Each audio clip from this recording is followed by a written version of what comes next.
okay, there's a woman who gives birth to a son, but a dragon wants to devour him and then gets thrown down to the earth. This is just a mess, and so much symbolism and intense apocalyptic imagery here. We're going to unpack that today. Revelation 12, 1 through 8. And a great sign appeared in heaven, a woman clothed with the sun, with the moon under her feet, and on her head a crown of 12 stars. She was pregnant and was crying out in birth pains and the agony of giving birth. And another sign appeared in heaven. Behold, a great red dragon with 7 heads and 10 horns, and on his head 7 diadems. His tail swept down a third of the stars of heaven and cast them to earth, and the dragon stood before the woman who was about to give birth, so that when she bore her child he might devour it. She gave birth to a male child, one who is to rule the nations with a rod of iron. But her child was caught up to God and to his throne. And the woman fled into the wilderness, where she had a place prepared by God, in which she is to be nourished for 1,260 days. Now a war arose in heaven, Michael and his angels fighting against the dragon, and the dragon and his angels fought back. But he was defeated, and there was no longer any place for them in heaven. So this gets pretty intense. Just a quick recap. I think what we're seeing here is the next layer of the same story. So this is, we talked about this last week. I don't think we're supposed to see Revelation as this linear story from beginning to end, but instead we see several layers piled on top of each other.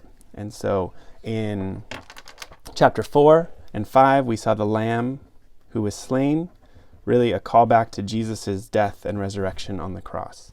I think here we're actually supposed to go back to that beginning point again and see it again from another angle. This is a highly symbolic, very apocalyptic way of describing Jesus and his death and exaltation. So let's get into it. So one, who is this woman, and why would I think that this son that is born is Jesus himself? We're not looking for a future figure that's going to be born. And there's several reasons in the text that I'm convinced of that. One, so this woman clothed with the sun and the moon under her feet, and on her head a crown of 12 stars. This is a symbolic way of representing Israel. So this woman is Israel. One clear reference for me would be in Genesis 37, verse 9. So Jacob, who's also named Israel, right? He marries Rachel and Leah, and then they have the 12 sons of Israel. One of the sons, Joseph, has this dream in which he says, "Oh, I saw the sun and the moon and the stars all bow down to me," and the sons get really angry because they know that it's about them. And so essentially you're saying, well, what the dream is saying is that Jacob is like the sun and Rachel is like the moon, and the sons of Israel are like the stars. And here you have a woman with the sun and the moon and the stars, and 12 stars in particular. This is Israel. So who is the son that was promised to come from Israel, the mother?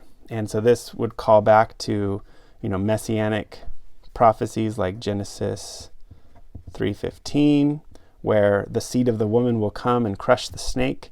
And lo and behold, the very next thing that we see is that he's about to do battle with the great snake. And so another sign in heaven appears, the great red dragon, the 7 heads, 10 horns, and his head 7 diadems, all of these things. The dragon is this serpent, and we're going to go into more detail about who this serpent is. But what he wants to do, this is Satan, the devil, the serpent. All of the images of evil in the Old Testament find their place in this one figure. And what he wants to do in particular is devour the child. So the woman is about to give birth to the son, and he sets himself up so that he might devour it. She gave birth to a male child, one who is to rule all nations with a rod of iron. Now, this is a direct reference to Psalm 2, which is another messianic psalm about the king of Israel ruling all the nations with the rod of iron. And just for those that want to argue that this is some other child, we're waiting for a future figure who's going to rule the earth, it doesn't really make sense. This is a psalm about Jesus. The Messiah is the one who fulfills Psalm 2 more perfectly than anyone else. He is the coming anointed one, the King of Israel. And it doesn't really make sense then to attribute this to anyone else other than him. So the woman gives birth to the son who's supposed to rule the nation. The dragon tries to devour the son, but instead, right at the last minute, he's caught up to God and his throne. I think right here we're supposed to see in this packed kind of symbolic way, essentially, that the death of Jesus was the dragon trying to devour the son. But Jesus rose from the dead and instead was exalted to the highest place, and he sits on the throne over heaven and earth. And so there's this sense that the true Israelite is Jesus, who came from Israel. He was the one born of the woman who was going to crush the head of the snake and rise exalted to God's throne to rule all the nations with a rod of iron. And so now, what's left? There's this war in heaven. And so Michael, one of the great archangels, this comes up in the book of Daniel, is fighting against the dragon, and they defeat the dragon. So after Jesus rises from the dead, and there's a war in heaven, and the dragon is defeated, and there is no longer any place for them in heaven.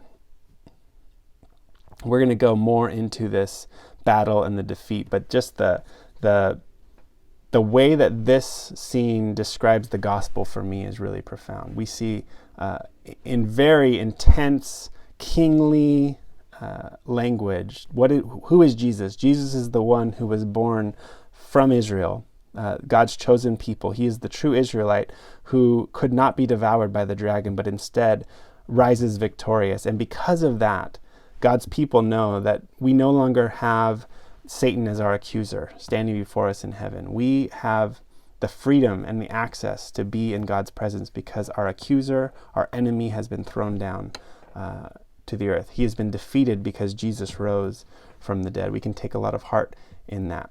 Next part of this chapter, we're going to go deeper into what is this war and what are we supposed to make of it. But the image here is that because of the resurrection, because of Jesus' death and resurrection, Satan has no place to stand.